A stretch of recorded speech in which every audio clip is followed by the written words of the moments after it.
You know, when we first came here, people said, well, how are you going to fund yourself? How are you going to pay for your fuel? Somebody's got to pay for your fuel. You know, what's the cost going to be? Well, I didn't know. Gas fuel here is expensive. Maintaining an airplane is expensive. But we told the Lord, if you want us here, you're going to have to provide. We had a little bit of assets left from the sale of our house, and we figured, well, our accountant in the States said, well, if you're lucky, it'll last you 6 months, and then you'll be back in the States. And I said, well, if that's what the Lord says, that's fine. And we put it on the table. If that's what the Lord wants us to use it for, then we'll use it. Retirement, that's the Lord's problem, whenever that comes, if it comes. I don't know, the first 3-4 months, we lived in half of one of the thatch roof huts. It didn't have running water, it had a light bulb. When we first got here, the switch didn't work. They turned it on with, 2 bare wires together. And one night, the wind came, blew off the roof, and it was raining at the same time, so we got up at 12 o'clock at night, went outside, got a tarp, covered our bed. That's it, go to bed. But for the first little while, it felt like we were camping all the time.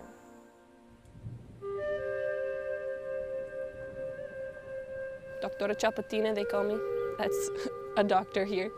And I'm pretty much the person who cures everything, even though I don't know how.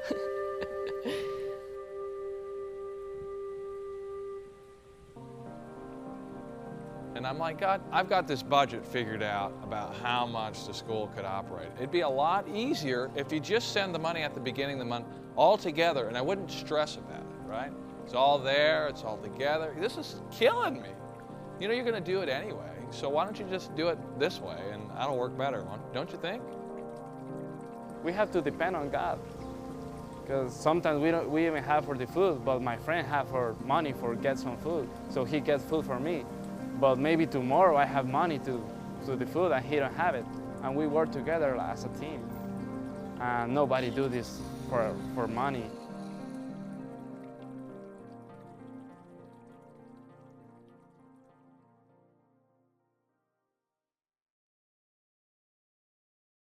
Te estoy viendo. ¿Dónde estás yendo? No, te estoy viendo. Oh.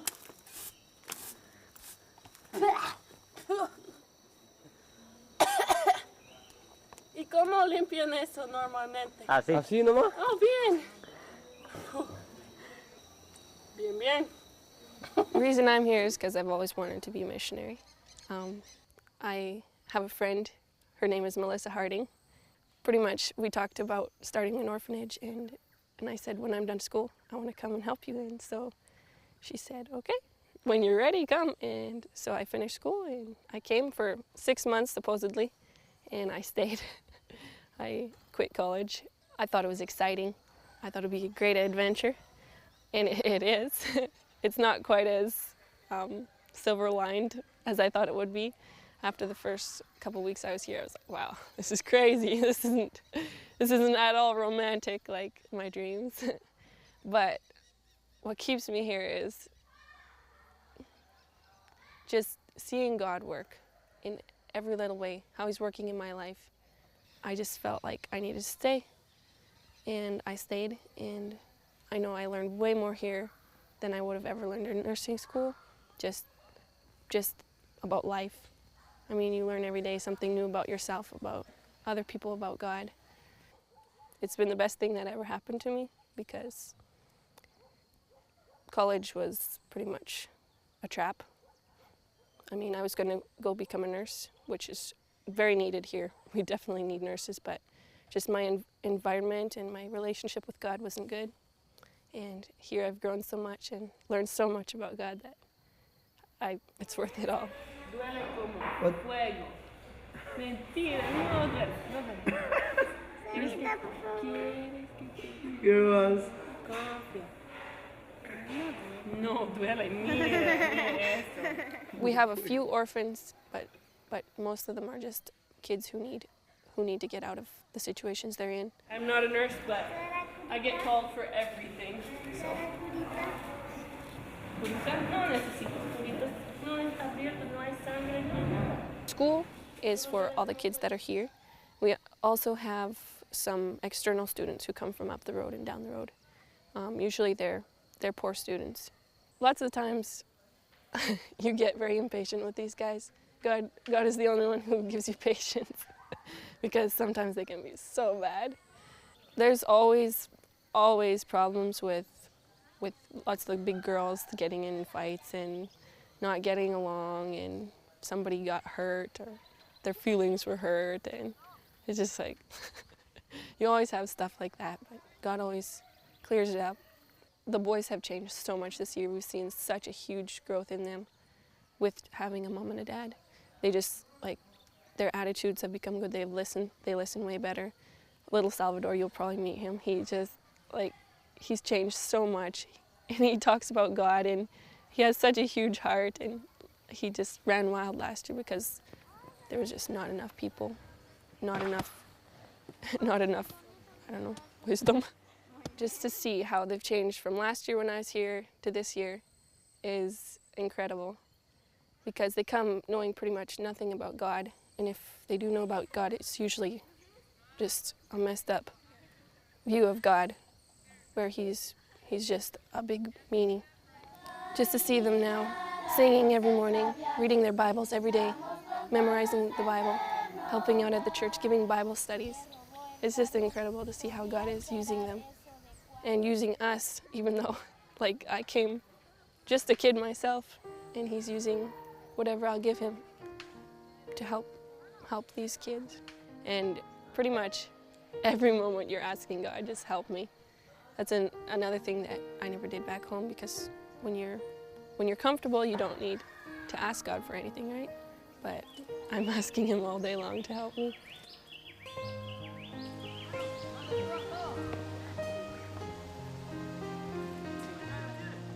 I come from a background where I didn't like to read. School was just a playground.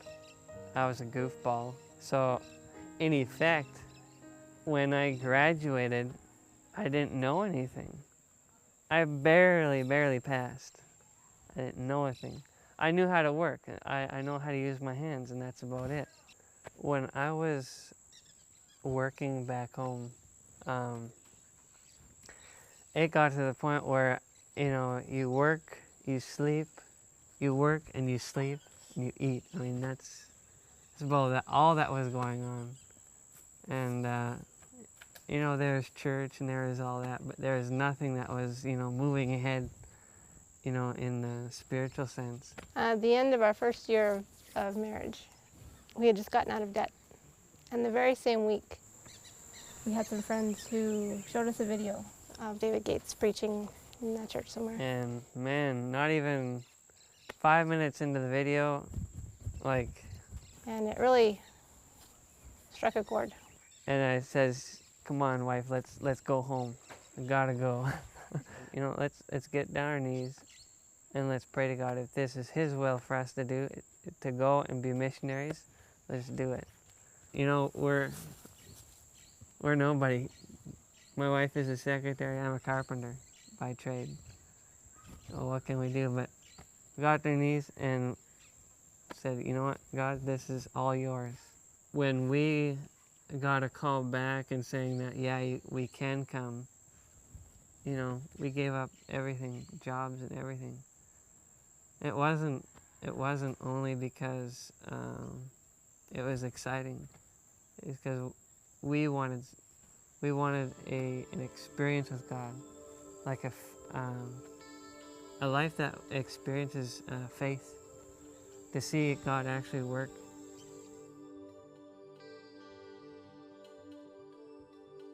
One of the biggest things I think that we've really seen is how God provides month to month.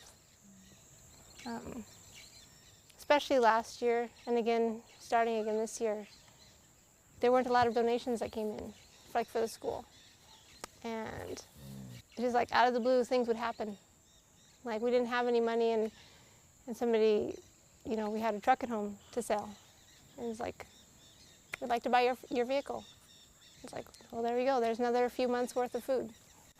Or this year it was our income tax return came back just in time for us to go buy food, and to all the other millions of expenses that that crop up. God really provides when we need him.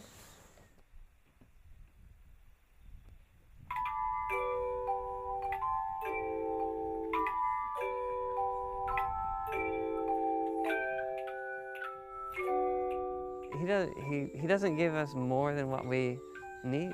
He just gives us what we need to keep going. It's also cool to see our students experiencing the same things. Because at the same time, we didn't have very much money. We told the students, look, we don't have money. We need to go buy food tomorrow. And we don't know how God is going to provide. And we invited them to pray.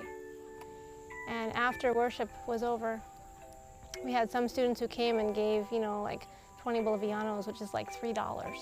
But it's all they had. Or there's some who, they had a bag of sugar. That's all they had, so they brought it.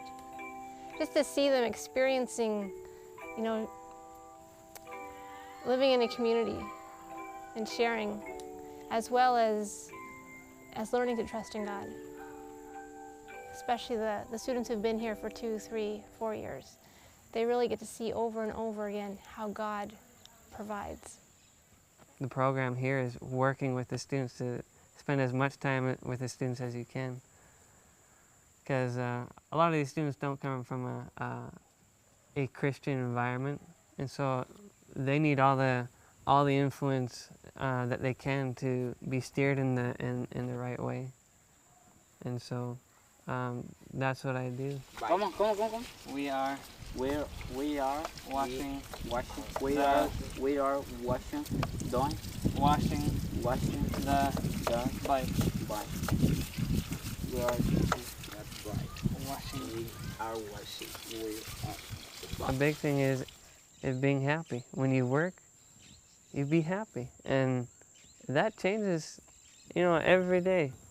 Every day, if a person is discouraged, put them a smile, and they change. I'm probably one of the few people that doesn't know very much, and yet I can work for God in His vineyard. I can't preach, and I can't give a Bible study, but if I can free somebody's time to do a Bible study, hey, that's my mission work.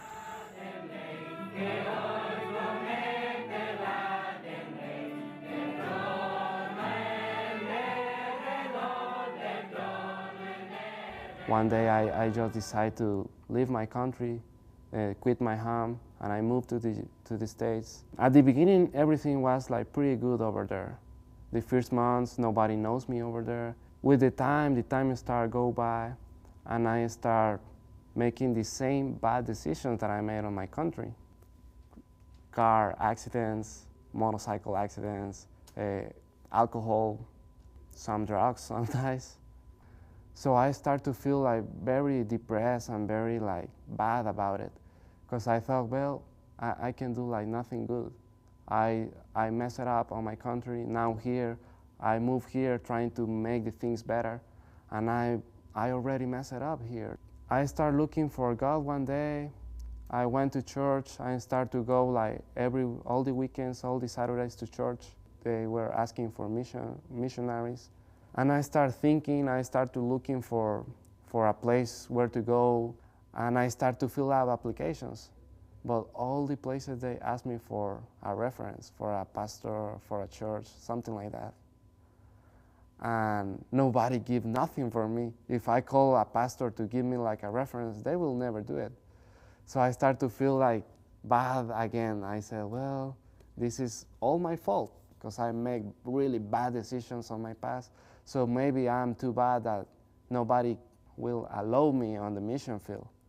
One day I found Red at Devenir on a website, and I write the application. A few days after that, they answered me, and they told me, well, right now we need translators. No, we don't have job with construction. But I said, well, I need to try this, because I need to do something, and I need to do something now. Because if I wait more time here, maybe I'm gonna lose this fire that I have right now.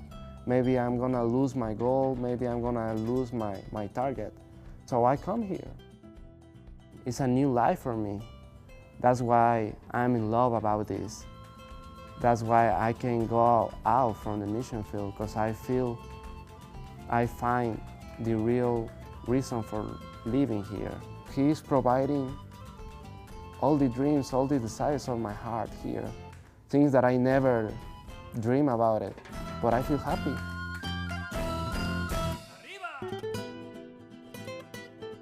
I never thought that I will enjoy traveling a lot and sharing my room with 3 more guys. That was hard at the beginning, but now it's just awesome. I have like really good friends. Sometimes we start like talking, and it's awesome. I never had friends like that before. You know, we are a team. Like, I don't know nothing about computers. Well, God gave me a lot of friends here that they are really good with computers. I don't know nothing about other things like preaching or giving Bible studies, but I learned here, and that's one of the activities that I enjoy the most. I gave my first Bible study here. I preached the first time on a church here, and I don't know what else God can do with me. I don't have idea.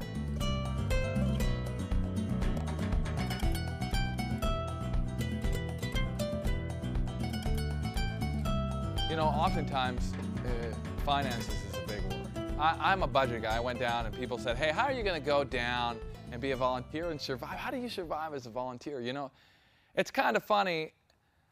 It was tough for me really at first, and I'm a whiner. I whine to God all the time, right? And we get this statement in that shows us our donations every month that came in, and I hate opening the email. I'm always afraid. What am I afraid of, right? That there won't be enough for the month. So here I am telling God how to handle His money. You know, we oftentimes have a lot of advice for God, by the way. I always do. I'm always trying to tell God how to do things. So here I am trying to tell Him how to do it. The next morning, I go to bed and I wake up in the morning, and God's like, you know what, Jeff, while I'm reading my devotion, why don't you figure out how much I'm sending you then? You know, you're griping about how much you're getting, and you want $1,500 a month every month at the beginning of the month. And that would just cover food and gas for the schools, right? So He's like, why don't you figure out how much you're getting? So I went into my little book there, my notebook, and my counting software, and I said, okay, well, let's figure it out. So I went from January to November, added up all the money that went through my hands. It ended up being $5,000 a month. You see, I'm such the great accountant, I had my budget all figured out, but God knew that I needed way more than a measly $1,500 a month. He's like, Jeff, hey, I'm doing way more than that for you. Quit your whining. Here, let me help you get your shoes off, and you can just stand right up there. Stand a little bit. You can watch right from there. Okay, be real careful, okay? I work on this. Okay, let me point to something that you can work on. You can work on this. Okay? Yeah, work on that. I need to work on. Okay, work on right here. Work on this. Can you work on that? Kind of poke your screwdriver in there? Perfect. Thank you. That's a future mission pilot in training. This is a miracle plane. You know, in the aviation world, there's no perfect airplane, and there's a lot of different opinions about, you know, what is the best airplane. You know, so I found it. We went and saw it. I went and looked at like 3 airplanes, and this was the best one I found. And so I made a $2,000 deposit. That's all I had. I didn't have any more money to make a deposit on it. And then I had to fly back down to Bolivia because there was we're working on this new construction project, and a team was coming down, so I had to get back down there right away. And so I said, I'll be back in 3 weeks, and I'll make the rest, we'll do the pre-buy, and I'll make the rest of the payment. So 3 weeks rolls by, and I'm driving up there. I'm like, Lord, you got to make it clear. If you don't want this plane, I don't want it. I want you to do whatever.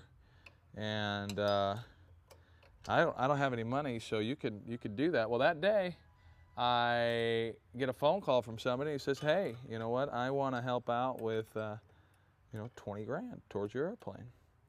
And I was like, you know, Lord, thank you. You answered, you know, my prayer. I said, okay, left him the $20,000 as a deposit, a real deposit. And I said, oh, we'll finish paying at the end of April, the end of the month of April. So April rolls around, you know, we've got a week into it. I'm like, Lord, you know, you have provided the 20, you can provide the rest. And so anyway, there was a, man, this thing is just not doing. Hold on, let me just kind of pay attention to what I'm doing here just for a second. Okay, hold on, little girl. I need to grab another tool. Can you just, is it bad if I break in and out? Okay, so basically, a week later, you know, I was like praying, God, you know, you got to come up with the rest of the money here. And so, you know, I got a phone call. By the way, I'm not anybody special. So, I mean, I don't know a lot of rich people. My folks aren't real wealthy and, you know, that kind of thing. So, and my church isn't that big, but, you know, they support us huge. But anyway, you know, somebody I didn't even know said, hey, we want to help with the airplane. And they sent us a check for $50,000. So that got us one step closer. Here you go. And then basically, you don't want that tool? We're here. What about this tool? You want that one? Okay.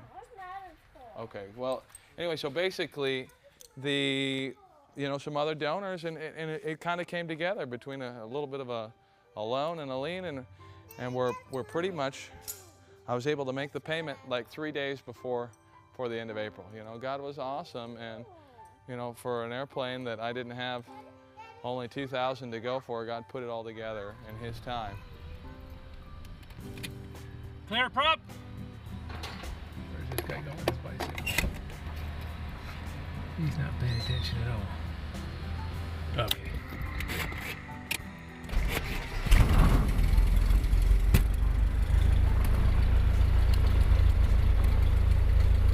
He was looking online and he saw some volunteer positions flying, and we said, oh, that would be cool, because he always wanted to fly and be a bush pilot. I mean, he was a pilot already. We always had this desire to return to the mission field, but we never thought of going self-supporting. We thought we'd do that once we retired and we had our pensions and we had Social Security and income from investments, then we could go self-supporting and just, you know, different places, short-term type things. Well, that would be fun. Well, we're not close enough, old enough to retire yet, so that was off the horizon. But little phrases, little paragraphs, little statements throughout the course of a couple months, the same things seem to keep just jumping out like a little flashing light to me. Sell out and follow me. Give up what you have and follow me. And at our age, that's scary. Kids just not quite through school yet, still in college, a couple of them, and looking at retirement down the road a ways, and it's like, Lord, what are you saying? And so we went to Venezuela first, and we came here, and we've been over 2 years now without a paycheck. Our philosophy is, as long as the Lord provides the money, we're going to do the best we can to provide the service that we can to those that are in need. And so far, He has not let us down. And it's been over 2 years. It was not like we have committed donors. We don't. We have a handful, a very small handful, and a lot of times it's people we've never heard of. We don't know why the money comes, but the Lord does.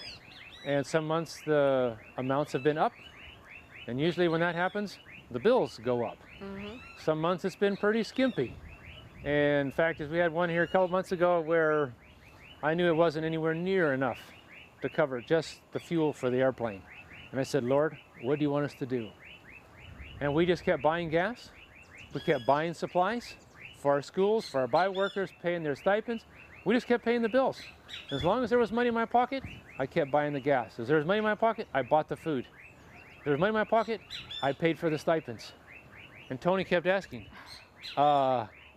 where's the money coming from? And I said, I don't know, but I still got money left in my pocket to buy gas for tomorrow's flight. That's all that counts. See, I was keeping track of all the money in the computer, and I kept checking with him. How And much she money said, do you have? there's no money left. You've already spent everything. And I said, but there's still money in my pocket. Have you ever read the story of the widow with the oil and how it just kept coming and coming and coming? That's how it's been. And we told the Lord, if you don't want us to fly, if you don't want us to do this job, all you do is drop the money. Ready? Clear front.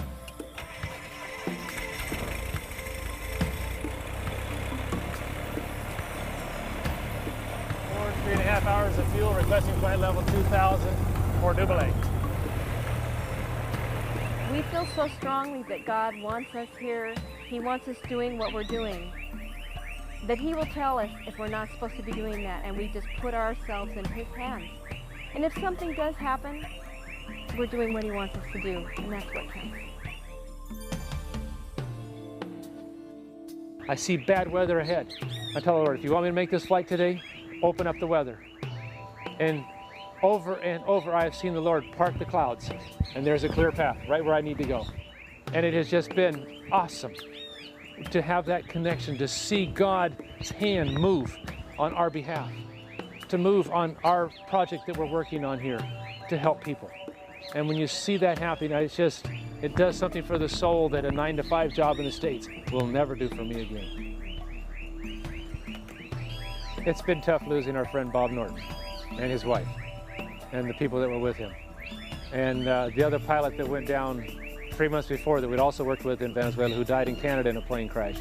It's been very, very difficult because we're doing the exact same things they were doing, the exact same thing Bob was doing. He had a lot more hours, a lot more experience, much better pilot than I am. But Bob felt the same call that we do, that God called him to do the job. And we have been called to do the same job. And yes, it's tough. Emotionally, it is tough to deal with that. And we see what it's done to his family. We've seen what it's done to his friends. And we don't want to do that to our family. But we have told our family before we ever came down here that if something happened, don't blame God. We realize the risks are very high, but when you're doing God's work, it doesn't matter because it's up to Him.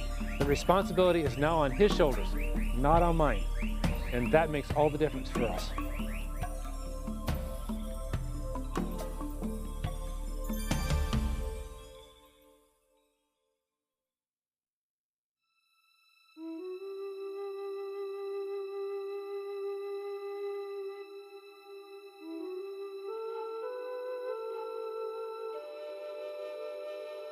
If someone told me like a couple of years ago that one day I will be preaching on a church, or I will be in different homes giving Bible studies, or working on a Christian TV station, I will say like, good night, no way. It's no way for me to be there.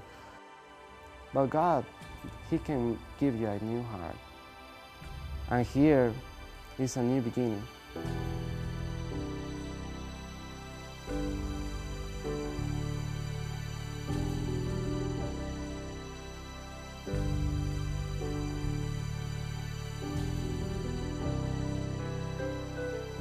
And every day, like, I struggle to give what I have. I feel selfish lots of times. I don't want to be doing this. They call Mommy Sarah, every, I won't say how many seconds. And I get tired, I don't get enough sleep lots of times, and I just get discouraged. But every morning, I try to have my worship alone, and then we have staff worship, and God just comforts me and says, you know, you're doing what I've called you to do. You're here for a reason, just do it. No paycheck, no guaranteed income each month. That was scary at our age. But the Lord said, do you trust me? Are you willing to put it all on the altar for me? And when you make that commitment, it's tough. But if you hold the Lord to it and you do your part, He will not fail. And a lot of people told us we were totally crazy. They still do. And they still are. But you know what? It doesn't matter. Because we're doing what the Lord has asked us to do. And people said, are you out of money yet? Are you making it? Do you have enough to eat? Our diet isn't as fancy as it used to be. That's good because we lost some weight. It's a good thing. I can carry more in my airplane now. But God is good. We've been healthy. Neither one of us have really gotten sick. We have no insurance. We have no medical insurance. We have no retirement. We have no airplane insurance. We have nothing except what God provides.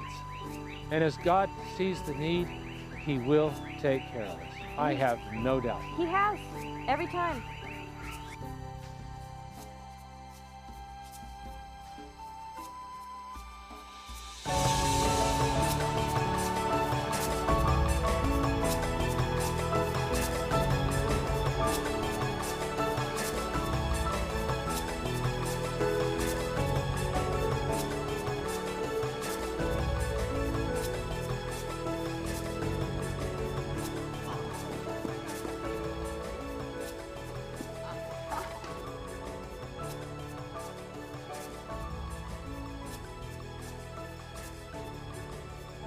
when I go back home.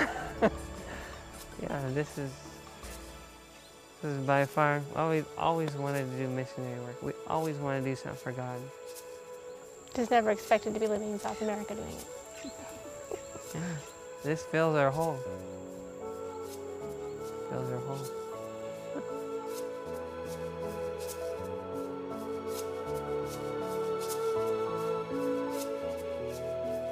Hebrews 10 talks about, but you have need of patience, that after doing the will of God, you may receive the promise. You know, I always used to think it was just faith that we needed to receive God's promises, but sometimes I'm an impatient guy. So I want God to do it right now, my way, you know, the way I want it, and right away. But you know, sometimes it takes a little bit of time, and if we're willing to step out by faith, believe His promises, and have patience that He'll fulfill them, God's going to do it every time. It doesn't matter who you are, whether you're American, you're Latin American, you're whoever, God is going to do it. He is, and He's able.